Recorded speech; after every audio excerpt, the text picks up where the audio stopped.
Assalamualaikum warahmatullahi wabarakatuh. Perkenalkan, nama Ibu Bu Fatma. Ibu mengampu pelajaran bahasa Indonesia.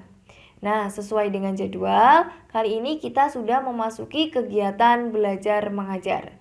Meskipun kegiatan belajar mengajar kali ini tidak seperti biasa, tidak masalah ya. Yang terpenting kita sudah semangat untuk mencari ilmu. Oke. Sebelum ke materi, Bu Fat sampaikan terlebih dahulu untuk siapkan buku serta alat tulisnya. Karena apa yang Bu Fat sampaikan dan jelaskan nanti untuk dicatat ya di buku. Oke. Yang pertama, teks deskripsi. Ada yang masih ingat apa itu teks deskripsi? Coba kita lihat tayangan berikut ini.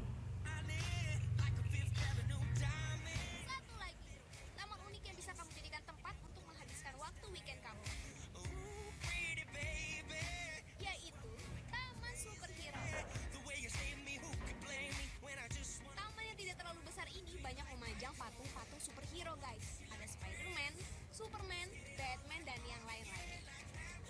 Di sini kamu bisa foto-foto dengan para superhero di taman ini.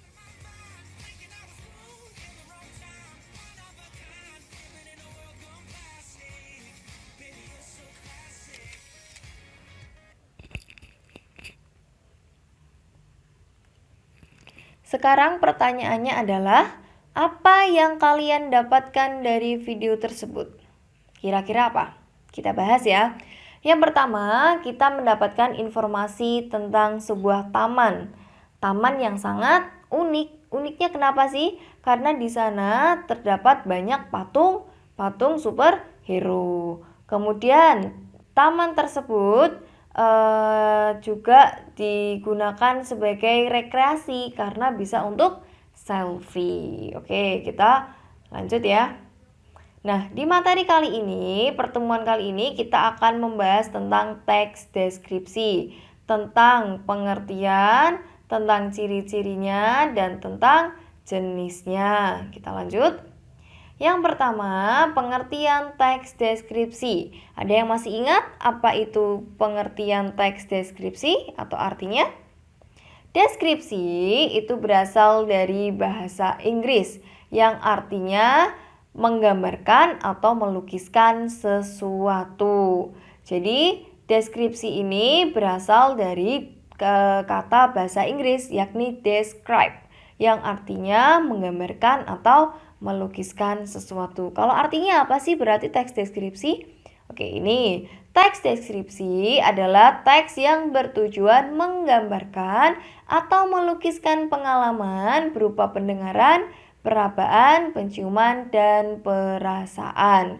Jadi, teks deskripsi ini melibatkan kesan indera. Kesan inderanya apa sih? Berupa pendengaran, perabaan, penciuman, dan perasaan. Nah, tujuannya apa sih di teks deskripsi?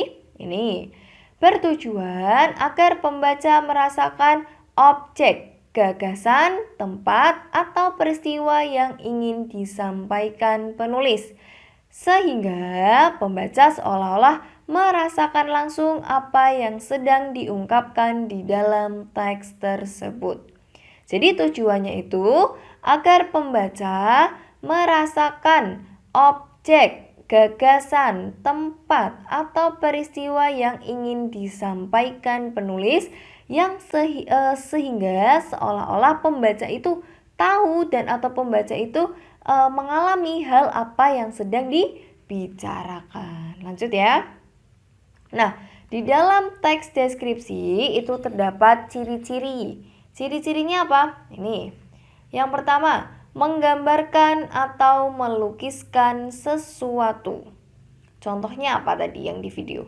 Berarti menggambarkan atau melukiskan sesuatu taman. Oke. Yang kedua, melibatkan kesan indera. Kesan inderanya berupa apa? Kesan indera tadi berupa penglihatan, pendengaran, penciuman, dan perasaan tadi ya. Oke, kalau misal di video tadi yang sudah kita lihat itu melibatkan kesan indera apa? Kesan indera penglihatan. Kemudian yang ketiga, membuat pembaca dan pendengar seakan merasakan dan mengalami sendiri apa yang ada di dalam teks tersebut. Jadi pembaca dan pendengar itu seakan-akan mengalami dan merasakan apa yang sedang dibicarakan. Kemudian terdapat objek. Objek itu apa sih? Objek itu yang sedang dibicarakan. Objeknya tadi apa kalau yang di video?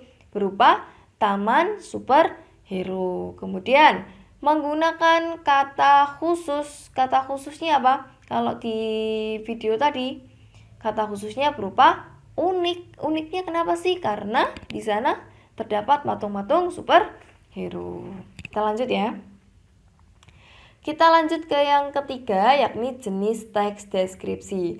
Teks deskripsi dibagi menjadi 3 jenis. Yang pertama kita bahas bersama satu-satu. Deskripsi spasial. Deskripsi spasial itu adalah suatu paragraf yang dibuat berdasarkan ruang, tempat, dan waktu, yaitu menjelaskan tentang sebuah tempat. Di garis bawah ya, menjelaskan tempat. Kemudian yang kedua, menjelaskan suatu ruangan dari berbagai penjuru. Penjuru itu sudut. Kemudian yang ketiga, menjelaskan keadaan ruang. Sedangkan yang keempat, menggambarkan jenis benda dan tata letaknya.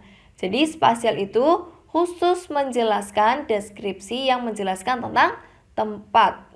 Kemudian ruangannya bagaimana, di sisi kanan ada apa, sisi kiri ada apa. Kemudian keadaan ruangannya bagaimana, apakah gelap, terang gitu. Kemudian menggambarkan jenis benda. Di sana terdapat benda apa saja. Kemudian tata letaknya di sebelah mana, seperti itu. Nah, tujuan dari teks deskripsi spasial itu pembaca merasakan seolah-olah mereka tahu dan kenal isi ruangan tersebut atau ikut hadir di dalam ruangan tersebut. Contohnya, kalian ingin mendeskripsikan tentang kelas. Jadi kelasnya itu diceritakan bagaimana sisi kanannya itu ada apa, kemudian ruangannya itu ada apa saja di sana, benda-bendanya ada apa, begitu. Dan tujuannya agar si pembaca atau pendengar itu tahu atau merasakan bahwa oh, di sudut kanan kelas itu ternyata terdapat sebuah meja guru. Nah, seperti itu, gitu ya. Kita lanjut ke deskripsi objektif. Deskripsi objektif itu adalah sebuah gambaran atau sebuah paragraf yang berisi gambaran tentang apa adanya. Maksudnya apa nih? Jadi, deskripsi ini menceritakan tentang sebuah gambaran yang apa adanya tanpa ada opini dari penulis. Contohnya, kalian ingin mendeskripsikan tentang Candi Borobudur. Candi Borobudur adalah sebuah relief yang sangat sejarah. Itu benar kan? Ya. Candi Borobudur terletak di Yogyakarta. Candi Borobudur merupakan salah satu keajaiban di dunia atau masuk ke dalam suatu keajaiban yang ada di dunia. Itu semua berdasarkan nyata atau apa adanya tanpa adanya opini atau pendapat dari penulis. Selanjutnya, subjektif. Ini yang terakhir. Subjektif ini berbeda dari objektif. Kalau objektif itu sesuai dengan kenyataan, sedangkan subjektif itu malah kebalikannya, yakni berupa opini atau pendapat penulis. Contohnya, saya mempunyai teman. Teman ini sangat berkulit putih, berambut ikal, dan sangat pintar. Beda dengan orang lain, jika menjelaskan si teman ini, si orang ini bisa saja kulitnya menjadi hitam atau tidak terlalu pintar karena pendapat orang itu sangat berbeda. Nah, itu ya perbedaan antara tadi, Bufat ulangi. Spasial itu tempat, kemudian objektif itu objektif itu tentang yang tanpa ada opini atau apa adanya, sedangkan subjektif itu gambaran atau paragraf yang berisi tentang opini, ada di dalamnya ada opini tentang penulis, gitu ya. Ulangi lagi sekali lagi. Spasial itu, deskripsi spasial adalah tempat, menceritakan tempat. Deskripsi objektif itu menceritakan tentang gambaran yang apa adanya. Sedangkan deskripsi subjektif itu sebuah paragraf yang menceritakan di dalamnya terdapat opini suatu opini seorang penulis. Nah, sekian dari pembelajaran kali ini, pertemuan kali ini. Sampai jumpa di pertemuan berikutnya. Jika ada yang ingin ditanyakan, silakan kirim pertanyaan di komentar Classroom. Bu Fat akhiri, wassalamualaikum warahmatullahi wabarakatuh.